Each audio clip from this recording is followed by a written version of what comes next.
नमस्कार आप सभी को।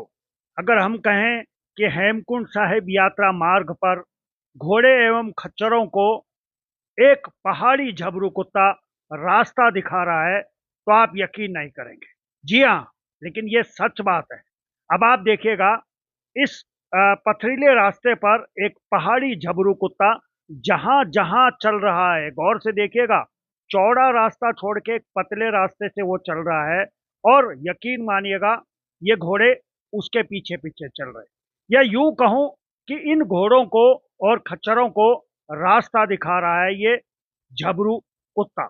और ये पहाड़ की नस्ल है, पहाड़ी नस्ल का ये कुत्ता है और लगातार इस पथरीले रास्ते पर ये हेमकुंड साहिब यात्रा मार्ग पर आगे बढ़ रहा है।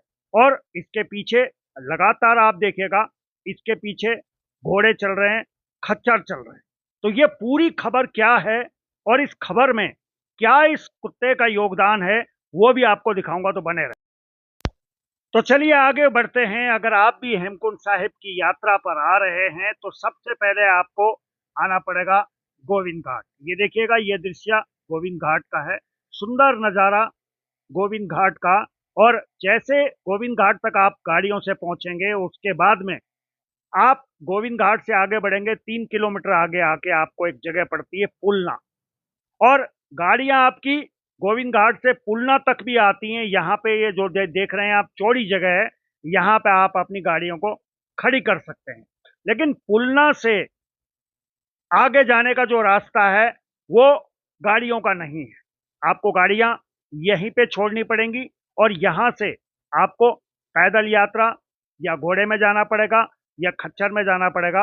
वो यात्रा आपकी यहाँ से स्टार्ट होगी, पुलना से। तो एक बार दोबारा से समझ लीजिएगा, गोविंद घाट से पुलना आपकी गाड़ी आ सकती है, लेकिन पुलना के बाद में आपका सफर पैदल ही शुरू होता है हेमकुंड साहिब।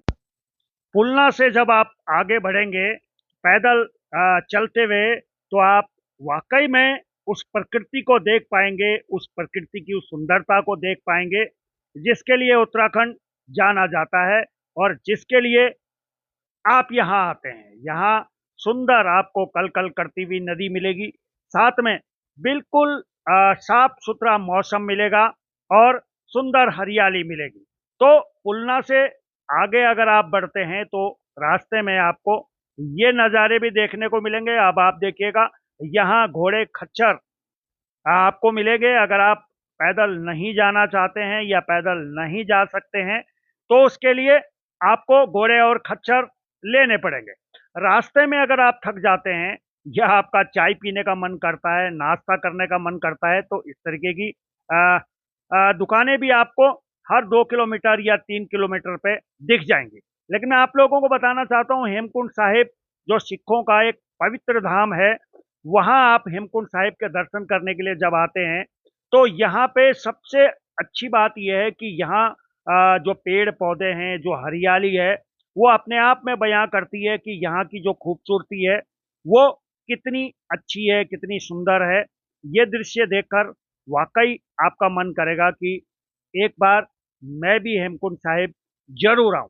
तो इसमें जो जबरू कुत्ते का मैं जिक्र कर रहा था वो भी आऊंगा, लेकिन यहाँ पे देखिए, पिछली बार यहाँ पे एक आपदा आई थी, बहुत सारे के गांव यहाँ तबाह हो गए थे। ये मलबा उनकी याद दिला रहा है किस तरीके का वो ये मलबा है। और देखिएगा, जिस खूबसूरती की मैं बात कर रहा हूँ, बुग्याल की मैं बात कर रहा हूँ, ये देखिएगा आप, यकीन मानिएगा, आप यकीन नहीं कर पाएंगे कि पहाड़ों में इस तरीके के बुग्याल आपको देखने को मिलेंगे। तो जी हाँ, बिल्कुल मिलेंगे। रास्ते में ये देखिएगा, सुंदर बुग्याल हैं, बुग्याल कहते हैं इन्हें। और यहाँ अगर आप कैंपेनिंग के आ रहे हैं तो यहाँ पे टेंट भी आप इस तरह के लगा सकते हैं। इस तरह के टेंट भी यहाँ पे लगाने की व्यवस्था है और ये सब कुछ है प्रकृति की गोद। तो धीरे धीरे जब हम आगे बढ़ते हैं तो आगे एक जगह और पड़ती है, जो दूसरा पड़ाव हमारा पड़ता है गोविंद घाट के बाद पुलना, पुलना के बाद घांगरिया। घांगरिया में भी आप रुक सकते हैं। ये देखिएगा, यहाँ तक मैं आप लोगों को बता दूं, जब आप घोड़े में आएंगे तो पुलना से घांगरिया तक का आपको घोड़ा मिलेगा। अगर आप पैदल आ रहे हैं तो यहाँ पे पड़ाव आप रुकेंगे और घोड़ा भी यहाँ पे रुकेगा। और यहाँ से जब आप आगे बढ़ेंगे तो घांगरिया से फिर आपको पैदल जाना पड़ेगा या घोड़ा लेना पड़ेगा। अब आप देखिए, जैसे ही हम आगे बढ़ रहे थे, फिर हमारा सामना हुआ उस झबरू पहाड़ी कुत्ते से, और फिर वो हमारे आगे आगे चलने लगा। ये देखिएगा, कहीं पे रुकता है, निहारता है, सबको देखता है, और उसके बाद फिर वो रास्ते भर आगे बढ़ना शुरू कर देता है। तो लगातार बीच बीच में हमें ये देखने को मिला। जब हमने लोगों से बातचीत करी तो इनका ये कहना था कि ये हर बार नहीं मिलता है, यानी कि जिस दिन हेमकुंड साहिब के कपाट खुलते हैं उसी दिन ये मिलता है। तो चलिए आगे बढ़ते हैं।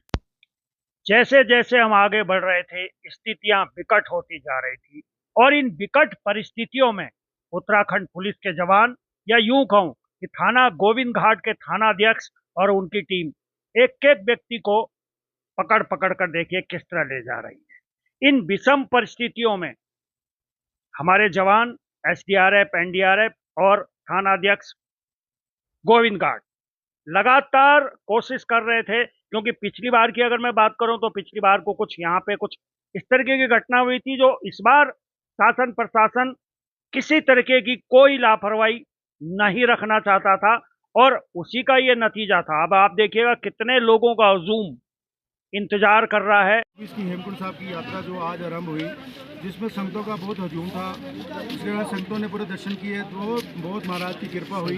जब हम सारे नीचे आ रहे थे ग्लेशियर में संगत का बहुत इकट्ठ होने के कारण संतों का बहुत जाम लग गया, जिसके कारण संगत बहुत परेशान हो रही थी।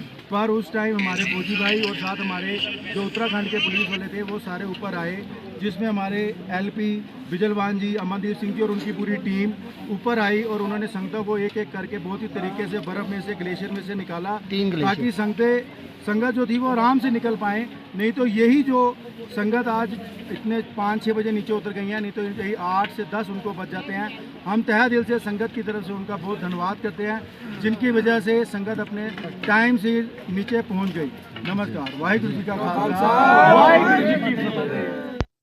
तो चलिए आगे बढ़ते हैं। धीरे धीरे धीरे धीरे ये कारवां आगे बढ़ रहा था, और अब आप देखिएगा कितना धीरे धीरे डंडों के सहारे ये काफिला आगे बढ़ रहा था, और चारों तरफ अगर आप नजर उठाएंगे तो आपको बर्फ ही बर्फ देखने को मिलेगी। एक वैकल्पिक पुल भी मिलेगा।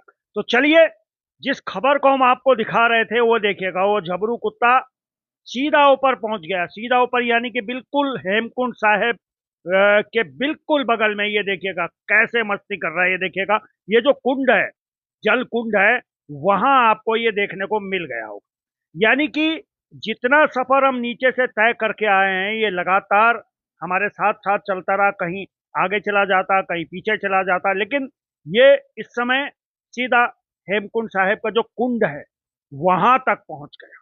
तो देखिए,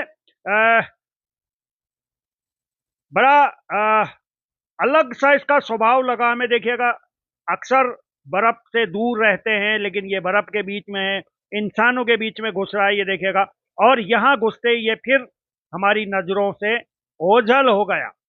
तो एक बड़ी विचित्र चीज हमें लगी है। इसके बाद हमें ये दिखा नहीं है। तो ये सुंदर नज़ारा आपको हेमकुंड साहिब का दिखा रहा हूँ, और यहीं आप देखिएगा लक्ष्मण जी का मंदिर भी है। आमन आपको लक्ष्मण सिद्ध सिद्ध मिलेंगे, लेकिन यहाँ पे हेमकुंड साहिब गुरुद्वारे के बिल्कुल बगल में उनसे लगा हुआ लक्ष्मण मंदिर भी आपको देखने को मिलेगा, और भव्य दिव्य सजावट वहां पे की गई है। और जब हम यहाँ पहुंचे थे तो अच्छी खासी बर्फ हमें यहाँ देखने को मिली थी। लक्ष्मण मंदिर की तस्वीरें आप देखिएगा, थोड़ा जूम करके दिखाने की कोशिश करी है मैंने, क्योंकि भीड़ बहुत ज्यादा थी यहाँ।